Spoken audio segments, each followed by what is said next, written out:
அவமானமா நினைக்கணும். தாய்மொழிங்க. பெத்த தாயை விட்டுட்டு இன்னொரு தாயை நம்ம தத்தெடுக்க முடியுமா? நம்ம அம்மா தானேங்க. வர்றப்ப அவர் பேசுறதெல்லாம் கேட்கறப்ப எனக்கு உடம்பே சிலுத்து போச்சு.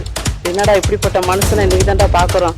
ஒவ்வொரு விஷயத்தையும் அப்படியே அக்கா பிரிச்சு சொல்றாரு எங்களுக்கு. எல்லாருக்கும் வாய்ப்பு கொடுக்குறோம். யாருக்கும் வாய்ப்பு கொடுக்குறீங்க? நம்ம அண்ணன் அவருக்கு ஒரு வாய்ப்பு கொடுக்கூடாதா? சீமான் சாரோட பொதுக்கூட்டத்தை பாக்குறதுக்காண்டே வந்திருக்கேன் நான். எல்லாம் பாக்குறப்ப எந்த அளவுக்கு நாங்கெல்லாம் தூங்கிட்டு இருந்திருக்கோம் இந்த திராவிட. கண்டிப்பா நீங்க அதுதான் சொல்றது. சீமான நம்ம இங்கிலீஷ் அது ஒரு இது மொழிதான்ல. தமிழ் இப்ப நீங்க அவர் என்ன சொல்றாரு, நீங்க தமிழே படிங்க. நான் இப்ப நீங்க இப்போ உள்ள அரசியல் இருக்கல, நீங்க ஒரு வேலைக்கு போனாலும் இங்கிலீஷ் இருக்கணும். ஸோ அதெல்லாம் இது பண்றாங்கல்ல. இங்கிலீஷ் இருந்தாதான் உங்களுக்கு ஜாப் கொடுக்குறேன்னு சொல்றாங்க. ஸோ சீமான் என்ன சொல்றாரு, தமிழ் எவ்வளவு கஷ்டமானவங்க, தமிழ் பேசு, நான் உனக்கு வேலை தாரேன் அப்படித்தானே சொல்றாரு. ஸோ அது ஏன் நீங்க பண்ண மாட்டேன்றீங்க? அப்படி பண்ணுனா நல்லா இருக்கும்னு நான் நினைக்கிறேன். ஒரு வாய்ப்பு ஒண்ணு கொடுத்து பாருங்க. என்ன நல்லதுதான் பண்ண வராருல்ல. பெண்களுக்கான அது ரொம்ப முக்கியமானது அவர் செய்யறாரு. பெண்களுக்கான பாதுகாப்பு, குடியை அளிக்கிறாரு, நல்ல ஒரு கல்வியை கொடுக்குறாரு. ஸோ இதுதான் நமக்கு ரொம்ப முக்கியம். தமிழ்னா ஏங்க அவமானமா நினைக்கணும்? தாய்மொழிங்க. பெத்த தாயை விட்டுட்டு இன்னொரு தாயை நம்ம தத்தெடுக்க முடியுமா? நம்ம அம்மா தானேங்க. ஸோ அது ஏன் தமிழ் படிக்கிறதுக்கு வெக்கப்படுறாங்க? வேலை அதான் சொல்லுங்க. இந்த முறை நீங்க சீமான் அண்ணாவுக்கு ஓட் பண்ணுங்க. அடுத்து பாருங்க என்ன நடக்குதுன்னு. ஒவ்வொரு வார்த்தையும் பெண்களுக்காக, பெண்கள்கிட்ட பாதுகாப்புக்காக, குடியை அழிக்கணும், பெண்கள்கிட்ட அதாவது நல்ல ஒரு படிப்பு கல்வி அறிவை கொடுக்கணும், அதை பற்றி தான் பேசும். அதெல்லாம் எனக்கு ரொம்ப பிடிச்சிருக்கு. அதனால சீமான் சாருக்கு ஓட் பண்ணிங்கன்னா நல்லா இருக்கும்னு நான் நினைக்கிறேன். அதுதான். ஆமாம்மா, கண்டிப்பாக. இப்போ பார்த்தீங்கன்னா பொள்ளாச்சியில் ஒரு பொண்ணை ஒரு 10 பேர் சேர்ந்து கெடுத்து வீடியோ எடுத்து அது உலகம் பூரா பார்க்குறபடியும் பண்ணாங்கல்ல. ஸோ அதுக்கு என்ன இது கிடைச்சிச்சு? ஒன்றுமே கிடைக்கல. அதே மாதிரி பாண்டிச்சேரியில் 10 வயசு பொண்ணு இல்லை, ஆர்த்தின்ற ஒரு பொண்ணை கெடுத்து கொண்டு தூக்கி சாக்கில் கட்டி சாக்கடையில் போட்டாங்க. அதுக்கும் எந்த இதுவும் தெரியலை, என்ன ஆச்சுன்னே தெரியலை. அது இல்லாமல் இப்போ ரீசெண்ட்லி அதாவது படிக்கிற பொண்ணுங்களுக்கு இங்கே பாதுகாப்பே இல்லைல்ல. இப்போ நேற்று முந்தின நாள் நான் ஒரு பேப்பரில் படித்த விஷயந்தான். அண்ணா யூனிவர்சிட்டியில் ஞானவேல்னு சொல்லி 50 வயசு அப்பா மாதிரி படிப்பிச்சு கொடுக்குறவங்க ஆசிரியர், அதாவது அம்மா அப்பாவாக இருந்து வழி நடத்துகிறவங்க பண்ணுற வேலையா இதெல்லாம்? ஸோ அதெல்லாம் பார்க்கும் பொழுது இவருக்கு சீமானண்ணா வந்தால் அது நான் எல்லாம் மாறும்னு நான் நினைக்கிறேன். என்ன நினைக்கிறேன்னா, எனக்கு அவரை பற்றி அவ்வளோவா தான் தெரியாது. வீடியோவில் அரசியல் பசங்க லைட்டாக தெரிஞ்சுக்கும் எனக்கு. நான் மதுரையிலேருந்து இங்கே சென்னைக்கு நடிக்கிறதுக்காக தான் வந்தேன். அப்புறம் இங்கே நாடகத்தில் நடிக்கிறதுக்காக ஒரு இதுக்காண்டி எங்களை கூப்பிட்டுருந்தாங்க. நாங்கள் ஒரு இது நடிகராக தான் வந்தோம். வர்றப்ப அவர் பேசுறதெல்லாம் கேட்குறப்ப எனக்கு உடம்பே சிலுத்து போச்சு. என்னடா இப்படிப்பட்ட மனுஷனை இன்னைக்கு தான்டா பாக்குறோம். ஒவ்வொரு விஷயத்தையும் அப்படியே அக்கா பிரிச்சு சொல்றாரு எங்களுக்கு. இந்த அளவுக்கு பேசுறதுக்கு யாராலையுமே முடியாது. என்ன எனக்கு தெரிஞ்ச வரைக்கும் என்ன அப்படி எனக்கே அவரை பத்தி எதுவுமே தெரியாது. ஓட்டு போடுற ஐடியாலாம் கிடையாது. ஆனா இன்னைக்கு முதல் முறையா அந்த 2 நாளா அவரோட நிகழ்ச்சியை பாக்குறேன். பார்த்ததுக்கு அப்புறம் என் ஃபேமிலியா அவருக்கு தான் ஓட்டு போடணும், என் பிள்ளைகள இருந்து எல்லாத்துக்குமே அவருக்கு தான் ஓட்டு போடணுன்ற முடிவுக்கு வந்துட்டேன் நான்.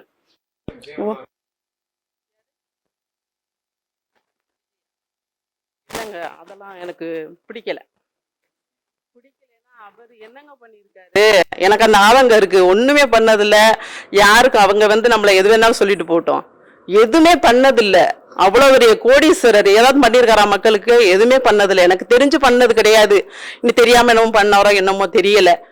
ஆனா இவர் எந்த லஞ்சமும் இல்லை, ஒன்றும் இல்லை. முதல்ல குடியை ஒழிக்கணும்னு நினைக்கிறாரு பார்த்தீங்களா? அதுதான் மெயின்.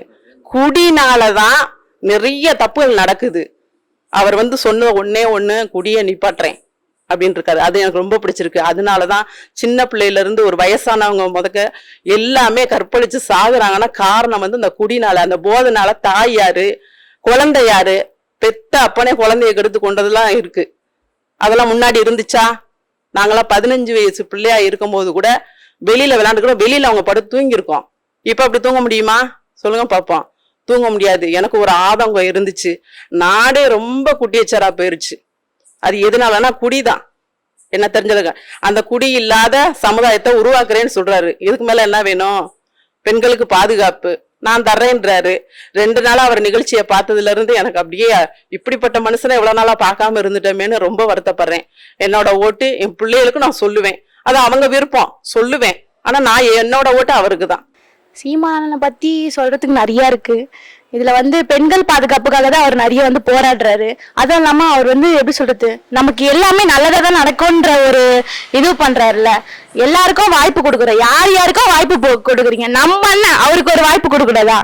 நம்ம அண்ணனுக்கு ஒரு வாய்ப்பு கொடுத்தா நல்லதே நடக்கும் நினைங்க, சரிங்களா? அப்படி இல்லைங்க, எவ்வளவு பெரிய ஆளா இருந்தாலும் ஒரு வாய்ப்பு கொடுத்தா தானேங்க, கொடுத்து பாருங்க. பெண்கள் சமுதாயத்தை பத்தினா இந்த பாருங்க, இப்போ எத்தனை பேர் எத்தனை கட்சியில இருந்து வந்தாங்க பார்த்தோம். எல்லாருமே பார்த்து எவனுமே இங்க எதுவுமே செய்யலையே. ஒரு பொண்ணுக்குன்னு என்ன பாதுகாப்பு இருக்கு? வெளியே ஒரு பொண்ணு வேலைக்கோ இல்ல காலேஜுக்கோ ஸ்கூலுக்கோ போயிட்டு வந்தா, இப்ப சின்ன 2 வயசு பொண்ணுல இருந்து 60 வயசு பாட்டி வரைக்குமே இங்க பாதுகாப்பு இருக்கா? இந்த நம்ம தமிழ்நாட்டுல பாதுகாப்பு இருக்கா? சொல்லுங்க பாப்போம். அப்படியே அசால்ட்டா ஒரு பொண்ணை கெடுத்து ரோட்ல போட்டு வந்திருக்காங்க 4 நாளுக்கு முன்னாடி. பச்சை குழந்தை 2 வயசு, அது என்ன பண்ணுச்சு? ஸ்கூல் ஆட்டோல போயிருக்கு. அப்ப வந்து தப்பு நடந்திருக்கு. அந்த பொண்ணுக்கு என்ன தெரியும், என்ன சொல்லும்? அவங்க ஹாஸ்பிட்டல்ல கூட்டிட்டு போயிட்டு அதுக்கப்புறம் தெரிஞ்சிருக்கு. அப்ப மட்டும் இந்த சமுதாயம் என்ன பண்ணுச்சு? இல்ல இங்க இருக்கிற ஆட்சிக்கு பண்ணிட்டு இருக்கானுங்களே, அவனுங்க கூட என்ன பண்ணாங்க? நம்ம அண்ணன், என் அண்ணனுக்கு ஓட்டு போடுங்க பாப்போம். தட்டி தூக்கிடுவாரு, எல்லாத்தையும் பாத்துக்கலாம். என் தாய்மொழி வந்து தமிழ். தமிழை தான் எங்கேயுமே போய் பேச போறோம், தமிழை தான் கத்துக்க போறோம். ஆங்கிலத்தை எதுக்கு இங்க உள்ள கொண்டாடணும்? ஆங்கிலத்தெல்லாம் ஒழிச்சு விட்டுறணும். சீமான் சார் வந்தா கண்டிப்பா ஆங்கிலத்தை ஒழிச்சிருவாரு, தமிழை தான் கொண்டாடுவாரு. தமிழ் வாழ்க. சீமான் சாரோட பொதுக்கூட்டத்தை பாக்குறதுக்காண்டே வந்திருக்கேன் நானு. எனக்கு என்ன பிடிச்சிருக்குன்னா, இந்த குடிப்பழக்கத்தை ஒழிக்கிறேன்னு சொல்லியிருக்காரா, அது எனக்கு ரொம்ப பிடிச்சிருக்கு. ஏன்னா என் ஃப்ரெண்டோட அப்பாவும் குடினால இறந்து போயிட்டாரு. என் கூட படிச்சுட்டு இருந்த பிள்ளை படிப்பை நிப்பாட்டிட்டு அந்த பிள்ளை இப்போ வேலைக்கு போயிட்டு அங்க தங்கச்சிங்களை பார்த்துட்டு இருக்கா. நல்லா படிக்கிற பிள்ளை, ஸ்கூல்ல ஃபர்ஸ்ட் ரேங்க் எடுக்கிற பிள்ளை. அதனால இந்த குடிப்பழக்கத்தை ஒழிக்கிறேன்னு சொன்னதுனால என்னோட ஓட்டு சீமான் சாருக்கு தான். விவசாயம் அழிஞ்சுக்கிட்டே வருது இல்ல, இவர் விவசாயத்திலே ஊறி ஊறி வளர்ந்தவர். அதனால இந்த விவசாய சின்னத்துல ஓட்டு போட்டா எல்லாருமே பசி இல்லாம வயிறார சாப்பிடுவோன்ற ஒரு நம்பிக்கை எனக்கு இருக்கு. நான் கண்டிப்பா விவசாய சின்னத்துல ஓட்டு போடுவேன். ஏன் பொண்ணுங்க பிள்ளைங்களும் போடுதுங்களான்னு தெரியல, ஆனா நான் கண்டிப்பா போடுவேன். அண்ணனுடைய அரசியலை பற்றி அண்ணா இது வந்து அதாவது தமிழ்நாட்டுக்கு மிக மிக தேவையான ஒன்றுன்னு நினைக்கிறோம். ஏன் அப்படின்னு சொன்னால், 50 ஆண்டு திராவிட ஆட்சியால் என்னுடைய தமிழ்நாடு எல்லா வளங்களும் இழந்து, தன் மொழியை இழந்து, அது மிக அதல பாதாளத்தில் போயிருக்குன்னு நாங்கள் உணர்றோம். அப்படி என்னுடைய மக்கள் அது விழிப்பு நிலையில் இல்லாத நிலையில் இருக்கிறது ரொம்ப கவலையாகவும் எங்களுக்கு தெரியுது. என்னுடைய வீட்டில் என் பிள்ளைகளை கூட தமிழில் அவர்களை சிறந்தவர்களாக வளர்க்க முடியவில்லை. அப்படி ஒரு சூழல் இருக்கிறது. அப்படி இருக்கிறப்ப நான் மற்றவர்களுக்கு எப்படி தமிழை புரிய வைக்க முடியலை. ஆனால் இது எல்லா வேலையுமே சீமான் அண்ணன் செய்கிறாங்க. ஏன்னா மண் காக்க, மழை காக்க, மணலை பாதுகாக்க, இயற்கை வளங்களை எல்லாம் பாதுகாக்க சொல்றதோட மட்டும் இல்லாமல் தமிழ் மொழியின் சிறப்பையும், தமிழ் மொழியை நம்ம சிறப்பாக கொண்டாடுவது எவ்வளவு முக்கியம் அப்படிங்கிறதையும் அவர் நினைவுபடுத்துறாரு.